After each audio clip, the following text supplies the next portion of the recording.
देखो, इसका नया ब्रांड जो सब ब्रांड जो है, इसको आप IN इंडिया के लिए बोल सकते हैं। आप देखिए, उसका दूसरा एक मतलब भी निकल सकता है कि वो है इन, क्योंकि ये ब्रांड अब भी आउट है।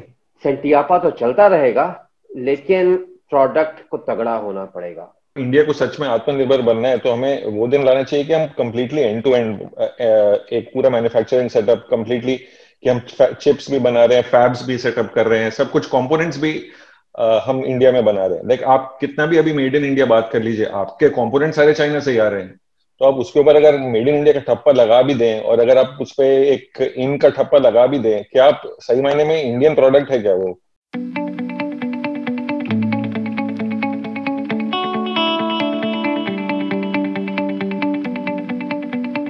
हाय फ्रेंड्स, मैं हूं संदीप बुच्ची और आप देख रहे हैं टेक बाय टेक। और मेरे साथ है नंद गोपाल राजन, कुणाल दुआ और निमिष दुबे।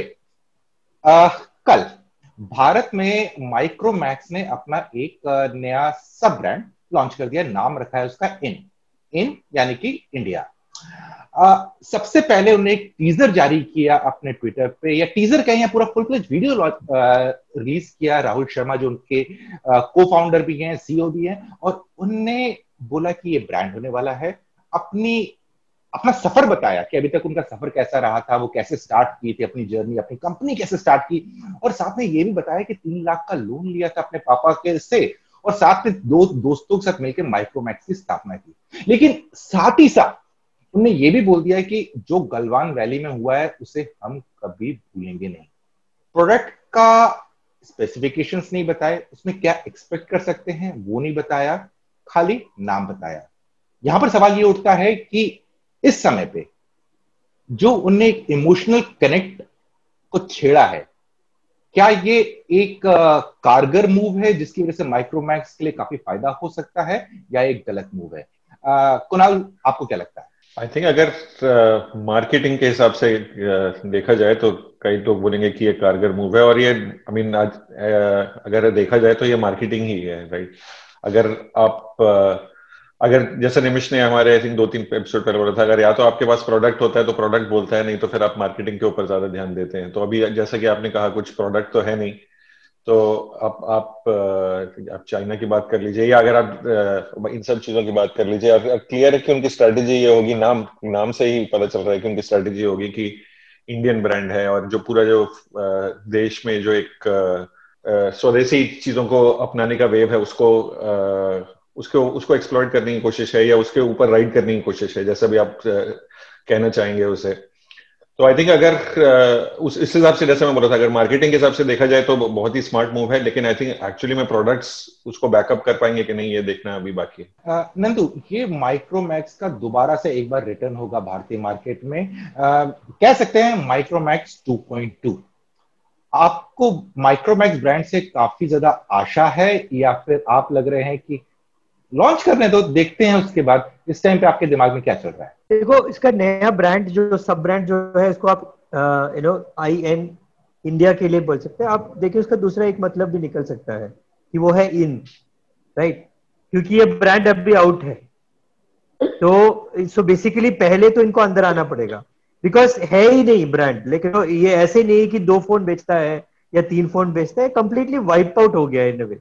सो अभी इनको वापस आना पड़ेगा। तो अभी तो कैसे हम कुछ बोलेंगे कि आई डोंट नो, क्योंकि ये जो 2 साल में बहुत सारे ऐसे भी ब्रांड्स आए हैं जिन जो बिल्कुल वाइप आउट हो गए हैं। दो 1 महीना 2 महीना बेचा है, तो एक आके अभी 5 बहुत ही स्ट्रॉन्ग प्लेयर्स है मार्केट में, राइट। उसमें 4 चाइनीज है। आप उसको कैसे टैकल करो, राइट? आपको कैसे मतलब उस पे आओगे? मतलब एक फोन बेचना और थोड़ा सा आई डोंट थिंक इतना इजी होगा। मतलब नंबर्स गेम में तो आने के लिए तो बहुत टाइम लगेगा। क्या एक अच्छा फोन लेके आ पाएगा जिसे इम्पैक्ट लेके आ सकते हैं? किया है इन्होंने पहले, तो वो कैपेबिलिटी तो डेफिनेटली है। राहुल को पता है कि किस टाइप का फोन है जो इंडियंस को अपील कर सकता है। ऊपर से आपको ये अभी एक added icing on the cake है कि आप थोड़ा सा नेशनलिज्म के ऊपर भी प्ले कर सकते हो, राइट। बट ये मतलब ओवरऑल ये माइक्रोमैक्स एक प्रेम कथा होगी कि नहीं, वो देखना पड़ेगा। बिल्कुल। सो निमिष, जैसे कि नंदू बोल रहे थे, ये इस समय अंदर बाहर का गेम चल रहा है, इन या आउट। अब इन होने की कोशिश तो की जा रही है, लेकिन क्या आपको लगता है इस टाइम पे इन होने का सफर आसान रहेगा? क्योंकि जिस सेगमेंट में वो बात कर रहे हैं 10,000 से 15,000 के सेगमेंट की, उस सेगमेंट में ऑलरेडी महारथी बैठे हुए हैं और उन महारथियों ने तो ऑलमोस्ट हर हफ्ते कुछ ना कुछ अनाउंसमेंट, कुछ ना कुछ अपडेट रहती है। ऐसे में आपको क्या लग रहा है कि माइक्रोमैक्स क्या कर पाएगा? हाँ संदीप, पहले तो आपने दुखती रग पे उंगली रख दी। हर हफ्ते कुछ ना कुछ लॉन्च हो रहा है, मुझे अभी याद आ गया मुझे और किस किस चीज पे काम करना है। चलिए वो बात अलग वो बात अलग है। जहां तक सेंटिमेंटल अपील की बात है तो एक काफी रोचक चीज है संदीप। अगर आपको याद होगा जब माइक्रोमैक्स अपनी जैसे कहा जाए चरम सीमा पे था, जब एकदम जिसे हम कहते हैं हाई नून होता है, दोपहर के सूरज की तरह चमक रहा था, तब उसकी कोशिश भारतीय न दिखने की कोशिश थी। उनके ऑफिस में आप जाइए तो ह्यू जैकमैन का बड़ा सा पोस्टर दिखता था। उस समय थोड़ा इंटरनेशनल दिखने की कोशिश कर रहे थे। उस समय नहीं कहा कि भाई हम बहुत भारतीय हैं, कहते थे थोड़ा बहुत कि भारतीय ब्रांड है, लेकिन अब एकाएक पूरा वो कहते हैं ना फुल सर्कल घूम के वापस आ गए और कह रहे हैं हम भारतीय उस पर लड़ेंगे। कॉम्पिटिटिव मार्केट है। दूसरी बात यह है संदीप कि ज्यादा एजुकेटेड, ज्यादा कल्टिवेटेड मार्केट है इस समय। जिस समय माइक्रोमैक्स शुरू में आया था उस समय ऑप्शंस उतने नहीं थे, टेक मीडिया उतना स्ट्रांग नहीं था, यूट्यूब उतना विस्तृत नहीं था जितना इस समय है। अब इस समय हम ऐसे मार्केट के बारे में बात कर रहे हैं कि लोग 12,000 के फोन के बारे में जाते हैं और कहते हैं कि इसका रिफ्रेश रेट कितना है। अब चाहे उसके अकॉर्डिंग खरीदे ना खरीदे बात अलग है, लेकिन अवेयरनेस काफी ज्यादा है। और सबसे बड़ी गड़बड़ जो माइक्रोमैक्स ने की है वो वही गलती की है जो नोकिया ने की थी, ब्लैकबेरी ने की थी, पाम ने की थी। आप अटके रह जाते कहीं बीच में, कुछ न कुछ करते रहते, तो जिसे कहते हैं ना आंखों के सामने रहते हैं आप। ये एकदम हट गए हैं और एकदम हट जाने के बाद वापस आना बहुत मुश्किल होता है। सेंटियापा तो चलता रहेगा लेकिन प्रोडक्ट को तगड़ा होना पड़ेगा। बिल्कुल बिल्कुल। Out of sight out of mind या फिर वापस आने की कोशिश कर रहे हैं, ये तो आने वाला वक्त ही बताएगा। लेकिन कुणाल, यहाँ पर अगला सवाल उठता है कि हम काफी टाइम से, जब से कोविड चालू हुआ है और जब से हमारा चाइना के साथ विवाद चल रहा है गलवान वैली को लेके, दो टाइप की चीजें निकल के आ रही हैं। एक फोकस आ रहा है इंडियन कंपनीज और दूसरा फोकस आ रहा है मेड इन इंडिया। अब ये जरूरी नहीं है जो इंडियन कंपनीज हैं वो मेड इन इंडिया प्रोडक्ट्स जो लेकर आ रही हैं अच्छी हों, और दूसरा तरफ ये भी हो सकता है जो बाकी कंपनीज है, जो मे बी चाइनीज कंपनीज है, यूरोपियन कंपनीज है, आपकी कोरियन कंपनीज हैं, वो भी प्रोडक्ट ला रही हैं और मेक इन इंडिया प्रोडक्ट है। कंज्यूमर के लिए अगर देशभक्ति वाला अगर एंगल होगा तो उनको इन दोनों में कुछ फर्क नजर आएगा या दोनों ही बराबर है उनके लिए? आई थिंक वही बात वही आ जाती है कि आपको किस समय क्या आर्ग्यूमेंट लेना है अपने, जो आप क्या पॉइंट ले रहे, आप जो पॉइंट बनाना चाह रहे हैं, जो बात करना चाह रहे हैं, उसको उसके सूटेबल कौन सा पॉइंट ऑफ व्यू है। तो अगर आप कभी मेक इन इंडिया की बात कर लीजिए, अगर आपका आपका आपका उल्लू उससे सीधा होता है तो, लेकिन अगर आपको कभी कभी आप बात करेंगे कि अच्छा ये चाइनीज कंपनी है या कहाँ की है, तो आई थिंक अल्टीमेटली कंज्यूमर के लिए क्या फर्क पड़ता है या क्या फर्क पड़ना चाहिए कि आपको, आप जो पैसा खर्च कर रहे हैं आप उसके उसके उसके लिए आपको एक अच्छा प्रोडक्ट आपको मिल रहा है कि नहीं। At the end of the day अगर खासकर हम अगर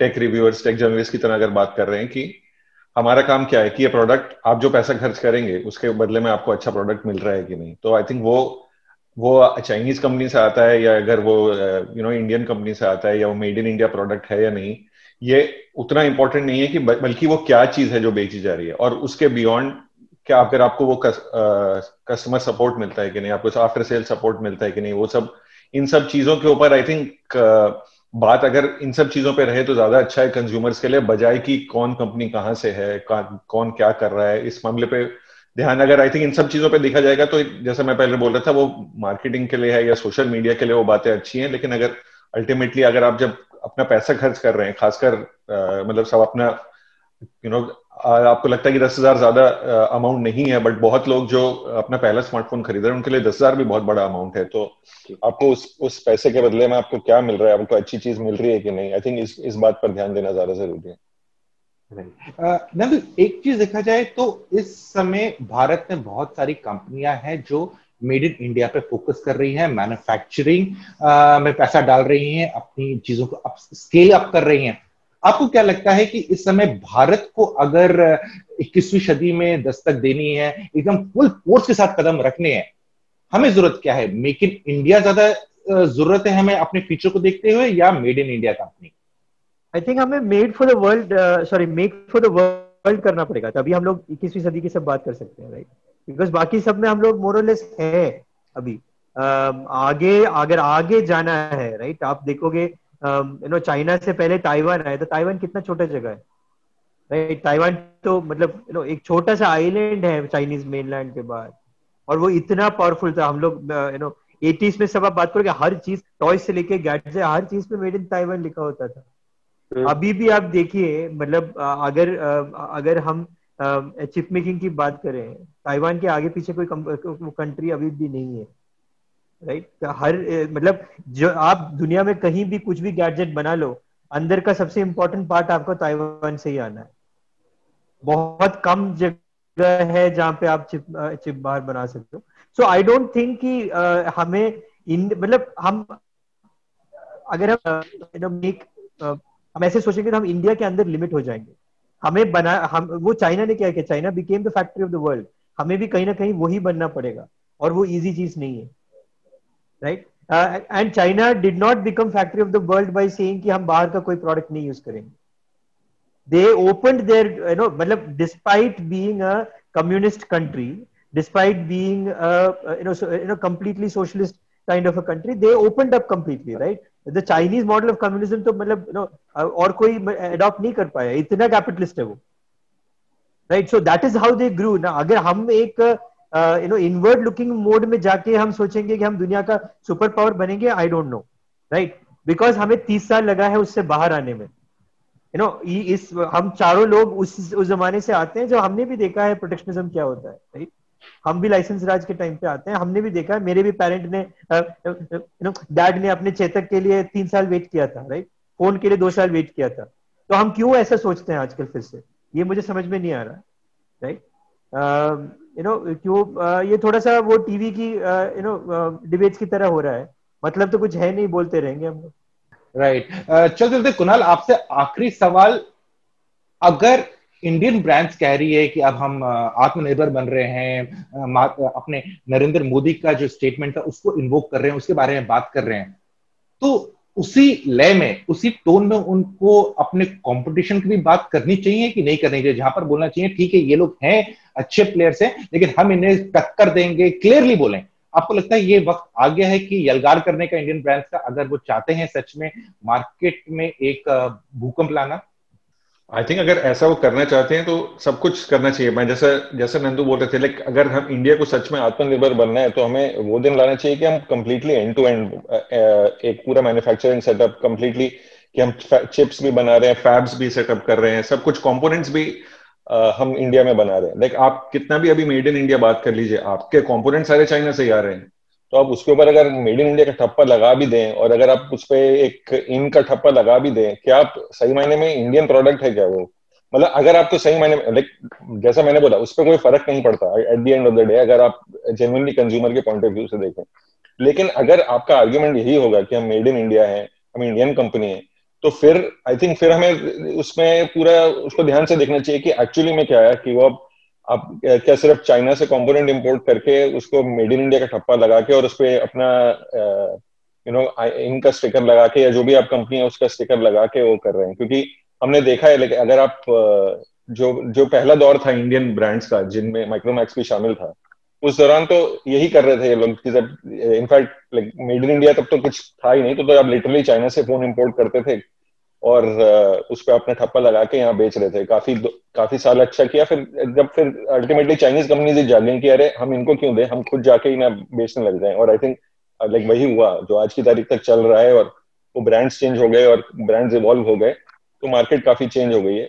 तो आई थिंक मैं वही कहूंगा कि आई डोंट थिंक इस सब में कि आप मेड इन इंडिया की या इंडियन ब्रांड्स की इस सब की बात ना करें, और एक्चुअली में प्रोडक्ट क्या है उसको देखिए, उसको जांचिए, उसको परखिए और देखिए कि क्या है। So फ्रेंड्स, अगर आपकी भी कोई प्रतिक्रिया है माइक्रोमैक्स की नई स्ट्रैटेजी के साथ, कमेंट सेक्शन में जरूर बताइएगा। और साथ साथ आपको ये भी बता दें कि अभी आज हमने कल एक और वीडियो किया था हमने जिसमें आपने बताया था कि जो हमारे सोर्सेस के थ्रू पता लगा है कि कौन से क्या स्पेक्स हो सकते हैं इन मोबाइल के फोन के, और जहां तक कोशिश की गई है हमने कोशिश की कि वेरीफाई कर सके जितना हो सके। अगर वो वीडियो नहीं देखा है तो आप वो भी देख सकते हैं। और ऐसा नहीं है कि माइक्रोमैक्स ने कभी कोई ताबड़तोड़ प्रोडक्ट नहीं लाए मार्केट में, बहुत सारे प्रोडक्ट लाए हैं मार्केट में जो काफी अच्छे भी रहे हैं और लोगों को काफी पसंद भी आए हैं।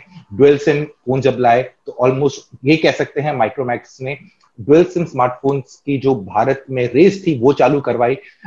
लेकिन वो समय और था और अब समय कुछ और है, और अब यूजर्स भी डिफरेंट हैं और अब के यूजर्स की बाइंग कैपेसिटी भी थोड़ी कर्टेल हो चुकी है, क्योंकि सिचुएशन ऐसी है कि इंसान फूक फूक के कदम रखता है।